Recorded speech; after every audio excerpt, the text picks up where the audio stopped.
지금 부동산 시장 조용하지만 큰 변수가 하나 터졌습니다. 주택 임대사업자 대출 14조 원 중 80%가 올해 만기입니다. 무려 11조 원이 한꺼번에 돌아옵니다. 정부는 대출 연장 때도 규제를 강화하는 방안을 검토 중입니다. 지금까지는 신규 대출에만 적용하던 규제를 만기 연장에도 적용할 가능성이 나왔습니다. 이게 무슨 뜻일까요? 연장이 막히면 임대사업자들은 대출을 갚거나 집을 팔아야 합니다. 문제는 민간 임대의 74%가 비아파트, 즉 빌라 오피스텔이라는 점입니다. 매물이 쏟아질 수도 있고 반대로 RTI를 맞추려고 임대료를 올릴 가능성도 있습니다. 이건 단순한 다주택자 규제가 아니라 세입자 시장까지 흔들 수 있는 변수입니다. 핵심 질문입니다. 대출 회수는 집값을 잡을까요? 아니면 또 다른 전세 불안을 만들까요?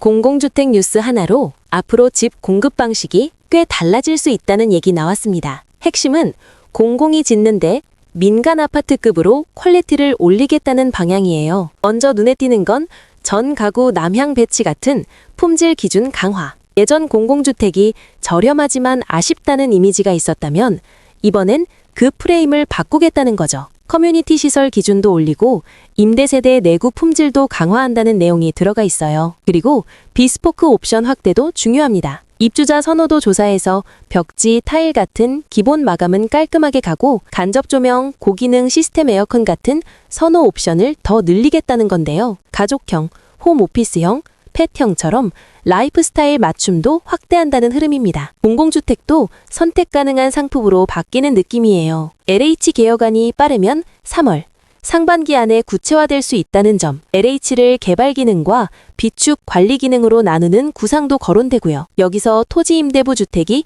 공공 분양의 기본이 될 가능성도 나오는데 토지는 공공이 보유하고 건물만 분양해서 초기 부담을 낮추는 방식입니다. 공공주택이 물량뿐 아니라 품질, 선택권, 운영 방식까지 통째로 바뀔 수 있는 갈림길에 들어섰다는 것. 전세 보증금은 그대로인데 월 140만 원 옵션 사용료 내세요. 겉으로는 전세인데 매달 돈을 더 내라는 겁니다. 왜 이런 일이 생길까요? 보증금 인상은 5% 제한에 걸리니까 대신 옵션비라는 이름으로 사실상 월세를 붙이는 거예요. 전세 매물은 줄고 가격은 오르고 이사철까지 겹치니까 세입자는 선택지가 줄어듭니다. 그러다 보니 차라리 여기라도 잡자 하면서 현금으로 추가금 주는 사례도 나오고 있어요. 문제는 이게 계약서에 안 남으면 나중에 분쟁이 생겼을 때 세입자가 불리해질 수 있다는 겁니다. 매달 정기적으로 내는 돈이면 이름이 옵션비라도 실질은 월세로 볼 여지가 크거든요. 전세 계약할 때 월 단위로 나가는 돈이 있다면 반드시 계약서에 명확히 적으세요. 옵션 항목, 금액 근거까지 문서로 남기는 게 안전합니다.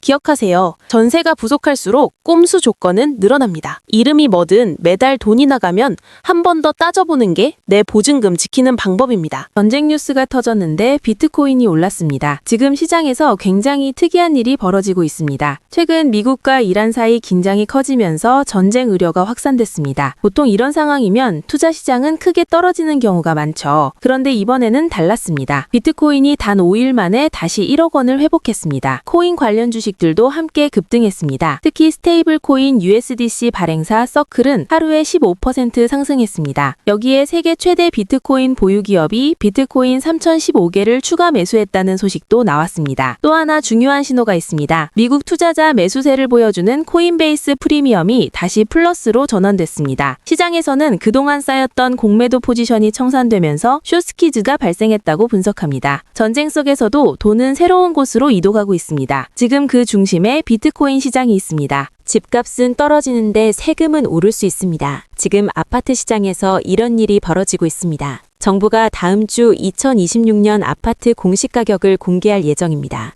전문가들은 올해 서울 아파트 공시가격이 작년 7.8%보다 더 크게 올라 약 10% 상승할 것으로 보고 있습니다.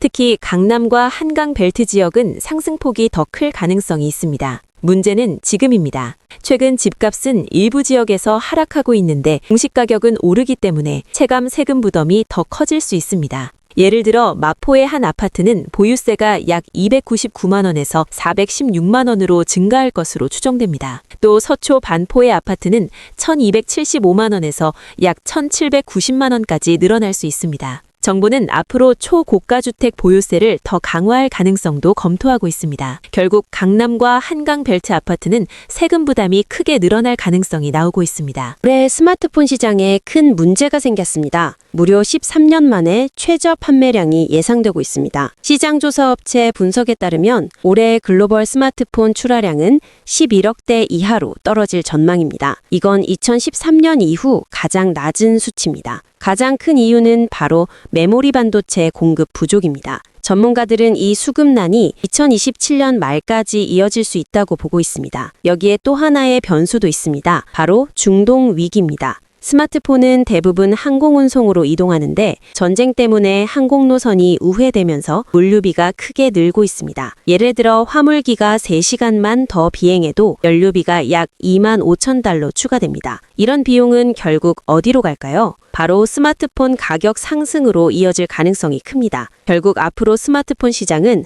공급 부족과 가격 상승 압박을 동시에 받을 전망입니다. 서울 집값은 꺾였다는 말이 나오는데 경기 일부 지역 집값은 계속 오르고 있습니다. 최근 부동산 통계에서 용인, 수지, 하남, 화성, 동탄 같은 경기 남부 지역 아파트 가격이 상승세를 보이고 있습니다. 특히 용인, 수지구 올해 집값 5.19% 상승하면서 서울과 수도권을 통틀어 가장 높은 상승률을 기록했습니다. 가장 큰 이유는 서울 전월세 가격 상승입니다. 서울에서 집을 구하기 어려워지면서 서울로 출퇴근이 가능한 경기 남부 지역으로 수요가 이동하고 있는 상황입니다. 가격 차이 큰 편. 서울 아파트 평균 가격은 약 15억 원, 경기도는 약 5억 원대 수준입니다. 많은 사람들이 전세금에 대출을 더해 경기권 아파트를 매수하는 경우가 늘고 있습니다. 경기도라고 모든 지역이 오르는 것은 아닙니다. 평택, 이천, 파주 같은 외곽 지역은 오히려 집값이 하락하는 모습도 보이고 있습니다. 지금 부동산 시장은 서울 접근성이 좋은 지역은 상승, 외곽 지역은 하락하는 양극화 흐름이 나타나고 있습니다. 한국의 1인당 국민소득이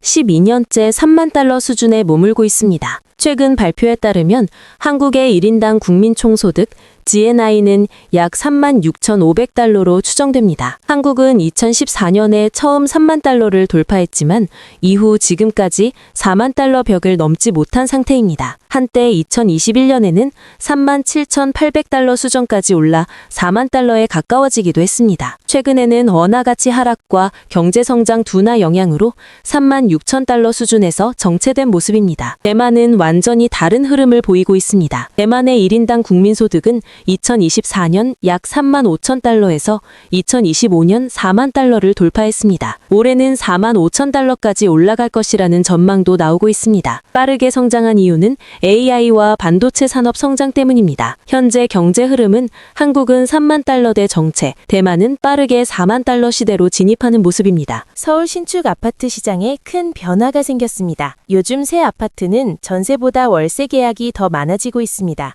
서울 신축 아파트의 월세 비중이 약 60%까지 올라갔습니다. 이유는 바로 전세대출 규제 때문입니다. 정부가 소유권 이전 조건부 전세대출을 금지했기 때문입니다. 예전에는 새 아파트에서 전세 보증금으로 집주인이 잔금을 치르는 구조가 많았습니다. 그래서 신축 아파트는 전세 비중이 높은 편이었습니다. 하지만 규제 이후 상황이 바뀌었습니다. 집주인들이 전세 대신 월세 계약을 늘리고 있습니다. 실제로 일부 새 아파트 단지는 월세 비중이 60에서 70% 수준까지 올라갔습니다. 문제는 월세 가격도 계속 오르고 있다는 점입니다. 서울 아파트 평균 월세는 150만 원을 넘으며 역대 최고 수준을 기록했습니다. 서울 주거시장이 전세에서 월세 중심으로 빠르게 바뀌고 있습니다. 요즘 부동산 시장에서 이상한 일이 벌어졌어요. 정부가 다주택자에게 집 팔라면서 규제를 풀었는데요. 막상 팔려고 하니까 거래가 막히는 상황이 생겼어요. 이유는 전세 갱신권 때문이에요. 한 집주인은 세입자가 1월에 계약 갱신권을 사용해서